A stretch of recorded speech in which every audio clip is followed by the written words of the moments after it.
What if I told you that your greatest power lies in letting go, not in controlling everything, not in fixing every broken relationship, not in obsessively chasing outcomes, but in true detachment?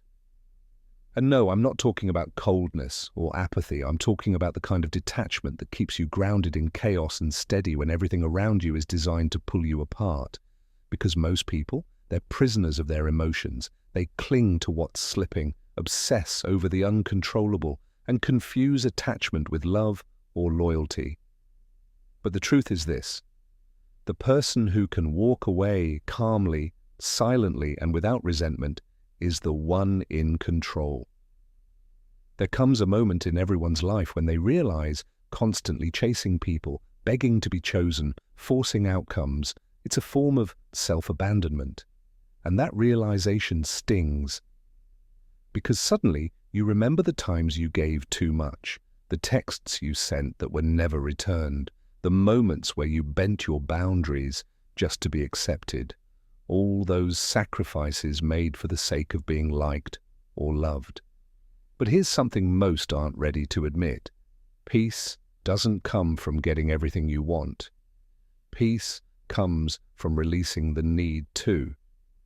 It comes from understanding that not everything needs your reaction, not everyone deserves your access, and not every storm requires your presence. This isn't about becoming distant or numb. It's about becoming emotionally self-sufficient. The ancient Stoics had a word for this: ataraxia, a state of serene calmness, a kind of stillness within that cannot be touched by external chaos. And you don't get there by fixing everyone and everything around you. You get there by mastering your inner world. Epictetus said, "We suffer more in imagination than in reality." So when you feel that anxiety rise when you're about to spiral or overthink, pause. Ask yourself, is this real, or is this my mind creating suffering over something I cannot control? As you grow, people will misunderstand you. Life will throw you off balance. And sometimes walking away will feel like a loss. But detachment? It becomes your quiet power. Because when your worth no longer depends on outcomes, validation, or approval, you become unshakable.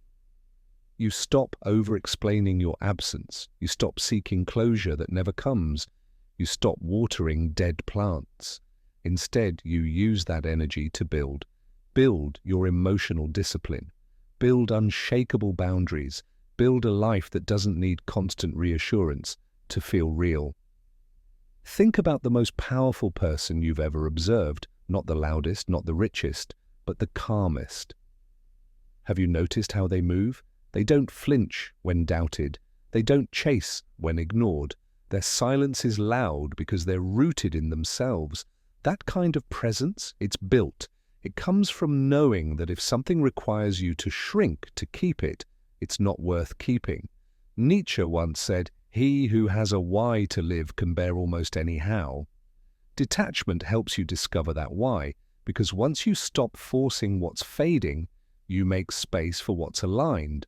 You stop letting emotions drive your decisions. You stop reacting on autopilot, and you start living with clarity and intention. Suddenly, the things that used to break you don't even move you. So what does detachment actually look like in real life? It looks like texting when you want to, not when you feel panicked. Saying no without guilt. Letting someone leave without asking twice. Letting go of opportunities without spiraling. It's watching chaos unfold and choosing not to be pulled into it. It's pausing before reacting. It's choosing alignment over attachment, peace over pride. This is your reminder. You don't owe anyone an explanation for your growth. You don't owe reactions to those who want to trigger you. You don't owe your energy to anything that's already draining you. Detachment is quietly saying, "I care, but I care about my sanity more." And once you truly get that, you'll stop chasing what's not meant for you. You'll stop explaining your worth. You'll stop breaking your own heart to please people who were never meant to stay.